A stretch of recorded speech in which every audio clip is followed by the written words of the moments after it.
بحر عرب اور بحر احمر کے درمیان عرب کے جنوب و شمال میں دونوں جانب یعنی عمان، حضر موت، بحرین اور مغربی یمن تک ایک وسیع صحرا ہے جسے صحرائے الاحقاف کے نام سے یاد کیا جاتا ہے۔ نیز اسے صحرائے اعظم الدنیا اور الربیع الخالی بھی کہتے ہیں۔ الاحقاف حقف کی جمع ہے جس کے لغوی معنی ریت کے بلند و بالا اور وسیع و عریض ٹیلے کے ہیں۔ اس لک و دک بیابان صحرا میں سفر کرنا تو دور کی بات، اس کے اندر قدم رکھنے کا بھی تصور نہیں کیا جا سکتا۔ موت کی اس وحشت ناک وادی کی جانب رخ کرنا خودکشی کے مترادف ہے۔ یہی وجہ ہے کہ مقامی بدوؤں سے لے کر مہم جو سیاحوں تک کوئی اس صحرا کے قریب جانا پسند نہیں کرتا۔ سفید اور باریک ریت کے ہزاروں فٹ اونچے پہاڑوں میں اگر کوئی شے پھینکی جائے تو وہ لمحوں میں غرق ہو جاتی ہے اور ریت کی سطح پر جنبش تک نہیں ہوتی۔ یہ صحرا اللہ بزرگ و برتر کی کھلی نشانیوں میں سے ہے اور اہل دنیا کے لیے جائے عبرت بھی۔ الاحقاف نامی اس بھیانک وادی کو دیکھ کر یہ گمان بھی نہیں کیا جا سکتا کہ یہ کسی زمانے میں دنیا کا سب سے زیادہ سرسبز و شاداب علاقہ تھا، جہاں بے شمار پھلوں اور پھولوں کے وسیع باغات، ٹھنڈے پانی کے چشمے، آب شیریں اور بلند و بالا عمارتیں تھیں، جس میں دنیا کی سب سے زیادہ طاقتور، مالدار اور شاندار تمدن رکھنے والی قوم عاد آباد تھی۔ یہ دنیا کے سب سے زیادہ قد آور اور زور آور انسان تھے۔ اتنے طاقتور لوگ اللہ نے پھر پیدا نہیں کیے، جیسا کہ اللہ تعالیٰ نے قرآن کریم میں فرمایا، ان جیسی کوئی قوم اور ملکوں میں پیدا نہیں کی گئی۔ حضر موت اور نجران کے درمیانی علاقے الاحقاف میں قوم عاد کے، جسے قوم ارم بھی کہا جاتا ہے، قوم عاد کے الاحقاف میں رہنے سے متعلق قرآن کریم میں اللہ تعالیٰ نے فرمایا، ہود علیہ السلام کو یاد کرو جب کہ اس نے اپنی قوم کو احقاف میں ڈرایا۔ قوم عاد نہایت زوراور اور بہادر قوم تھی۔ یہ بت پرست تھے۔ ان کے دو بتوں کے نام حمود اور حب بیان کیے گئے ہیں۔ طوفان نوح علیہ السلام کے بعد قوم عاد ہی وہ قوم تھی جو سب سے پہلے کفر و شرک میں مبتلا ہو کر بتوں کی پجاری بنی۔ انہیں اپنے پتھروں کے خداؤں پر بڑا گھمنڈ تھا۔ ان کی معاشی حالت تو بہت عمدہ تھی، لیکن جہالت، گمراہی، جھوٹ، بے حیائی، باطل اقوال اور فاسد خیالات نے انہیں معاشرتی طور پر تباہی کے کنارے پر پہنچا دیا تھا۔ چنانچہ کفر و شرک کے سمندر میں غرق قوم عاد کی بداعمالیاں جب اپنی آخری حدود پار کر گئیں تو اللہ تعالیٰ نے انہی میں سے اپنے ایک نیک بندے حضرت ہود علیہ السلام کو پیغمبر بنا کر مبعوث فرمایا۔ چنانچہ قرآن کریم میں اللہ تعالیٰ کا ارشاد ہے، اور ہم نے قوم عاد کی طرف ان کے بھائی ہود علیہ السلام کو بھیجا۔ انہوں نے کہا، بھائیو، اللہ ہی کی عبادت کرو، اس کے سوا تمہارا کوئی معبود نہیں، کیا تم ڈرتے نہیں؟ تو ان کی قوم کے سردار جو کافر تھے کہنے لگے، تم ہمیں کم عقل نظر آتے ہو اور ہم تمہیں جھوٹا خیال کرتے ہیں۔ انہوں نے کہا، میری قوم، مجھ میں حماقت کی کوئی بات نہیں ہے، بلکہ میں رب العالمین کا پیغمبر ہوں۔ میں تمہیں اللہ کا پیغام پہنچاتا ہوں اور تمہارا ایمانت دار خیر خواہ ہوں۔ کیا تم کو اس بات سے تعجب ہوا ہے کہ تم میں سے ایک شخص کے ہاتھ تمہارے پروردگار کی طرف سے تمہارے پاس نصیحت آئی ہے تاکہ وہ تمہیں ڈرائیں؟ اور یاد تو کرو جب اس نے تم کو قوم نوح علیہ السلام کے بعد سردار بنایا۔ پس اللہ کی نعمتوں کو یاد کرو تاکہ نجات حاصل کرو۔ وہ کہنے لگے، کیا تم ہمارے پاس اس لیے آئے ہو کہ ہم صرف ایک اللہ ہی کی عبادت کریں اور جن کو ہمارے باپ دادا پوچھتے چلے آئے ہیں ان کو چھوڑ دیں؟ بس اگر تم سچے ہو تو ہم کو جس عذاب کی دھمکی دیتے ہو اس کو ہمارے پاس لے آؤ۔ ہود علیہ السلام نے کہا، تمہارے پروردگار کی طرف سے تم پر عذاب اور غضب کا نازل ہونا مقرر ہو چکا ہے۔ کیا تم مجھ سے ایسے ناموں کے بارے میں جھگڑتے ہو جو تم نے اور تمہارے باپ دادا نے اپنی طرف سے رکھ لیے ہیں، جن کی اللہ نے کوئی سند نازل نہیں کی؟ تو تم بھی انتظار کرو، میں بھی تمہارے ساتھ انتظار کرتا ہوں۔ پھر ہم نے ہود علیہ السلام کو اور جو لوگ ان کے ساتھ تھے ان کو نجات بخشی، اور جنہوں نے ہماری آیات کو جھٹلایا ان کی جڑ کاٹ دی اور وہ ایمان لانے والے تھے ہی نہیں۔ حضرت ہود علیہ السلام ایک طویل عرصے تک اپنی قوم کو واعظ و نصیحت کرتے رہے۔ کبھی وہ انہیں اللہ کی طرف سے عطا کردہ نعمتوں کی یاد دلاتے تو کبھی عذاب الہی سے ڈراتے، لیکن وہ بہرے اور اندھے بنے رہے۔ تاریخی کتب میں ہے کہ حضرت ہود علیہ السلام مسلسل 50 برس یا اس سے بھی زیادہ درس و نصیحت میں مصروف رہے۔ قوم عاد کے 13 قبائل میں سے لقمان اور خلجان نامی قبائل نہایت طاقتور تھے اور انہیں حکمران کی حیثیت حاصل تھی۔ حضرت ہود علیہ السلام نے جب دعوت حق دی اور کفر و شرک چھوڑ کر ایک اللہ کی بندگی کی طرف بلایا تو لقمان قبیلے نے سخت مزاحمت کی اور حضرت ہود علیہ السلام کے دشمن ہو گئے۔ اس کے برعکس دوسرے قبیلے خلجان نے حضرت ہود علیہ السلام کی باتوں پر غور و خوض کیا اور ان میں سے اکثر جلد ہی آپ علیہ السلام کی دعوت کو قبول کر کے ایمان لے آئے۔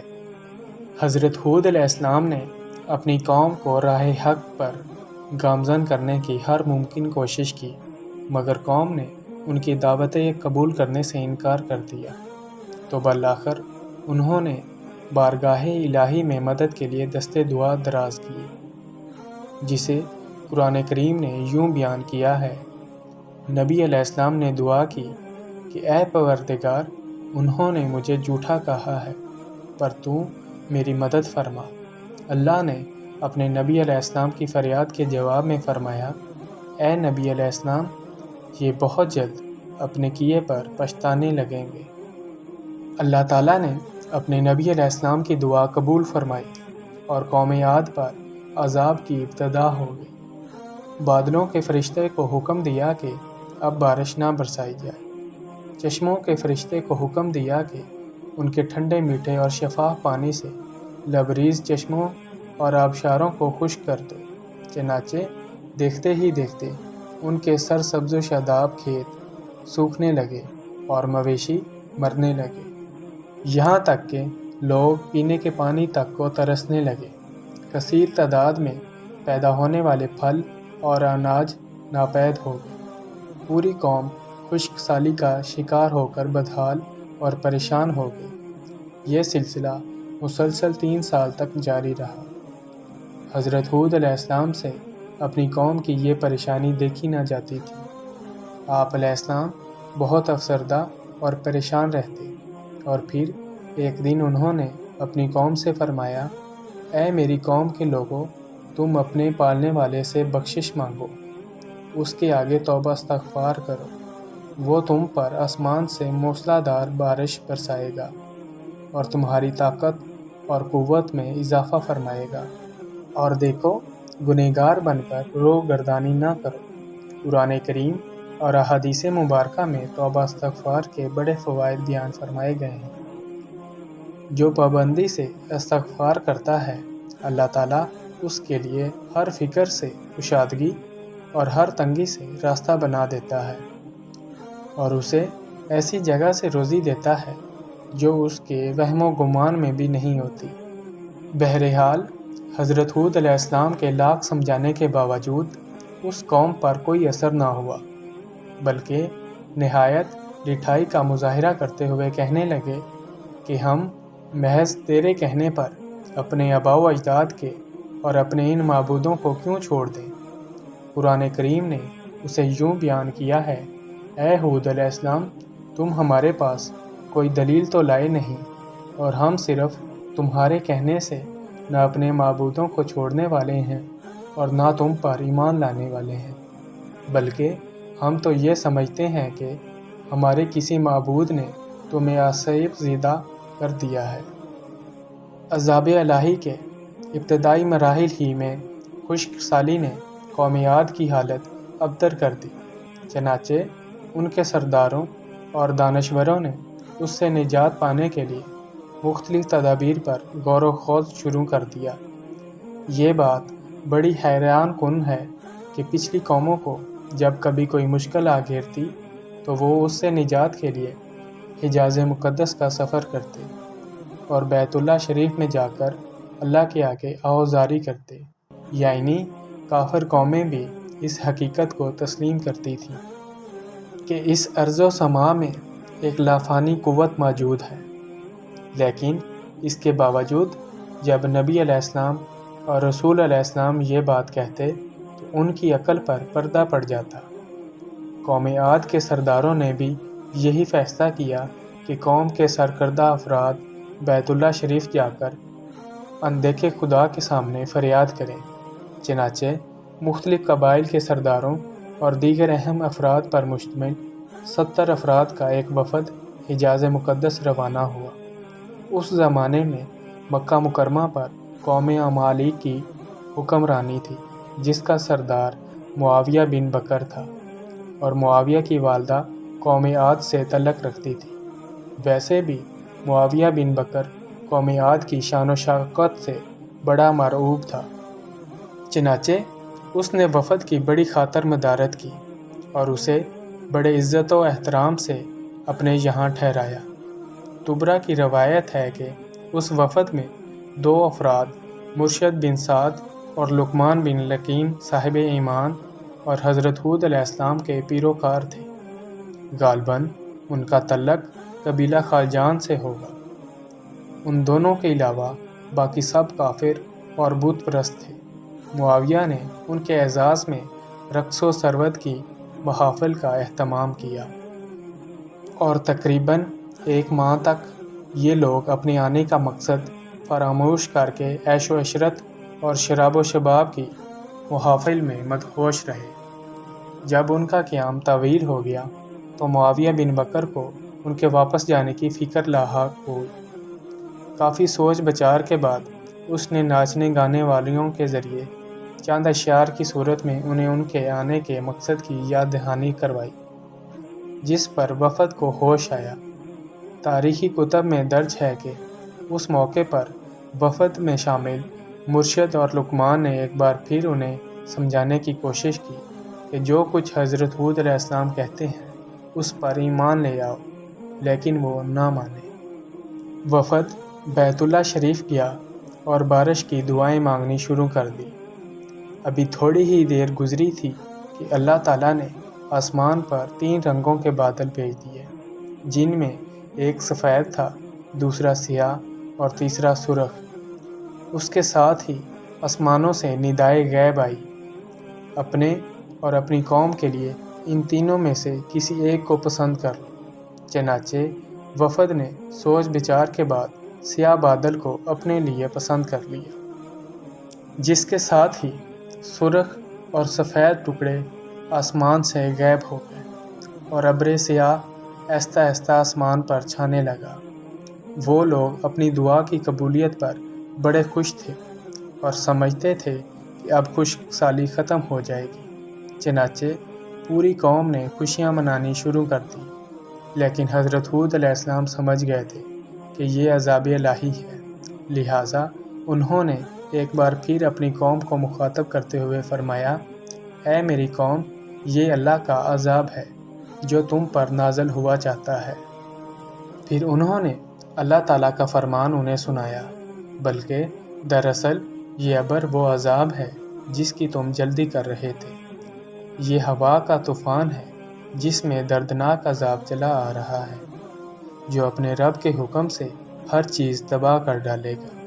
حدیث شریف میں آتا ہے کہ اما عائشہ صدیقہ نے حضور نبی کریم صلی اللہ علیہ وسلم سے پوچھا یا رسول اللہ، لوگ تو بادل دیکھ کر خوش ہوتے ہیں کہ اب بارش ہوگی، لیکن آپ صلی اللہ علیہ وسلم کے چہرے پر اس کے برعکس تشویش کے آثار نظر آتے ہیں۔ آپ صلی اللہ علیہ وسلم نے فرمایا، عائشہ، اس بات کی کیا ضمانت ہے کہ اس بادل میں عذاب نہیں ہوگا؟ جبکہ ایک قوم ہوا کے عذاب سے ہلاک کر دی گئی، اس قوم نے بھی بادل دیکھ کر کہا تھا کہ یہ بادل ہے جو ہم پر بارش برسائے گا۔ حضرت عائشہ فرماتی ہیں کہ جب تیز ہوا چلتی تو نبی کریم صلی اللہ علیہ وسلم یہ دعا مانگتے، اے اللہ، میں تجھ سے اس کی خیر کا طالب ہوں، اور جو اس میں ہے اس کی خیر کا، اور جو تو نے اس میں شر رکھا ہے تو اس سے اور اس کے شر سے میں آپ کی پناہ مانگتا ہوں۔ حضرت عائشہ فرماتی ہیں کہ جب آسمان پر بادل چھا جاتے تو حضور اکرم صلی اللہ علیہ وسلم کے چہرے کا رنگ متغیر ہو جاتا، آپ پر خوف کی اس کیفیت طاری ہو جاتی جس سے آپ بے چین ہو جاتے، کبھی باہر نکلتے، کبھی اندر داخل ہوتے، کبھی آگے ہوتے اور کبھی پیچھے۔ پھر جب بارش برستی تو پھر خوشی طاری ہو جاتی تھی۔ حضرت عائشہ فرماتی ہیں کہ یہ کیفیت دیکھ کر میں نے خدمت اقدس میں سوال کیا تو آپ صلی اللہ علیہ وسلم نے فرمایا، اے عائشہ، کہیں ایسا نہ ہو جائے جو قوم عاد نے کہا تھا۔ پھر اس آیت کی تلاوت فرمائی، جب قوم عاد نے اس عذاب کو بصورت بادل اپنی بستیوں کی طرف آتے دیکھا تو کہنے لگے، یہ تو بادل ہے ہم پر بارش کرنے والا۔ قرآن کریم میں ہے کہ اللہ نے تیز آندھی کا یہ عذاب 7 راتوں اور 8 دنوں تک مسلسل جاری رکھا۔ آندھی نے کسی ایک کو بھی باقی نہ چھوڑا، یہ ہر ایک کے پاس پہنچ گئی، غاروں کے اندر، پہاڑوں کی گھاٹیوں اور چوٹیوں، گھروں، محلات اور قلعوں کے اندر، سب کو فنا کر ڈالا۔ ابن عمر سے مروی ہے کہ نبی کریم صلی اللہ علیہ وسلم نے فرمایا کہ وہ آندھی جس کے ذریعے قوم عاد ہلاک کی گئی، اللہ نے ان پر انگوٹھی جتنی جگہ کے مثل ہوا کو لی تھی، بس وہ ہوا پہلے دیہات میں گئی اور وہاں کے لوگوں اور مویشیوں اور مالوں کو اٹھایا اور آسمان و زمین کے درمیان لے گئی۔ اللہ تعالیٰ نے اس خوفناک آندھی سے حضرت ہود علیہ السلام اور ان کے ساتھیوں کو محفوظ رکھا، اور انہوں نے خطیرہ نامی ایک بستی میں پناہ لے لی جہاں عذاب ان تک نہیں پہنچا اور وہ امن و سکون سے رہے۔ اللہ تعالیٰ نے قرآن کریم کے مختلف مقامات پر قوم عاد پر نازل ہونے والے عذاب کا تذکرہ فرمایا ہے تاکہ کفر و شرک اور غرور و تکبر میں مبتلا لوگوں کو تنبیہ ہو۔ اس کے علاوہ قرآن کریم کی ایک سورت کا نام حضرت ہود علیہ السلام کے نام پر سورہ ہود ہے۔ قرآن پاک کے 11ویں پارے میں موجود یہ سورہ مبارکہ 123 آیات اور 10 رکوعات پر مشتمل ہے۔ سورہ ہود علیہ السلام مکی ہے۔ یہ اس دور میں نازل ہوئی کہ جب کفار مکہ کا ظلم و ستم اپنے عروج پر تھا۔ چنانچہ سورہ ہود علیہ السلام میں ان پچھلی قوموں کا تذکرہ ہے جو اللہ کے نبیوں علیہ السلام اور رسولوں کی تکذیب کر کے قہر الہی کا نشانہ بنی اور تاریخ کے صفحات پر ہمیشہ کے لیے عبرت کا نمونہ بن گئی۔ سورہ ہود علیہ السلام میں 7 پیغمبروں کے قصص و واقعات درج ہیں، لیکن اس سورت کو حضرت ہود علیہ السلام کے نام سے منسوب کرنے سے معلوم ہوتا ہے کہ حضرت ہود علیہ السلام کے قصے اور قوم عاد پر نازل ہونے والے عذاب کو خاص اہمیت حاصل ہے۔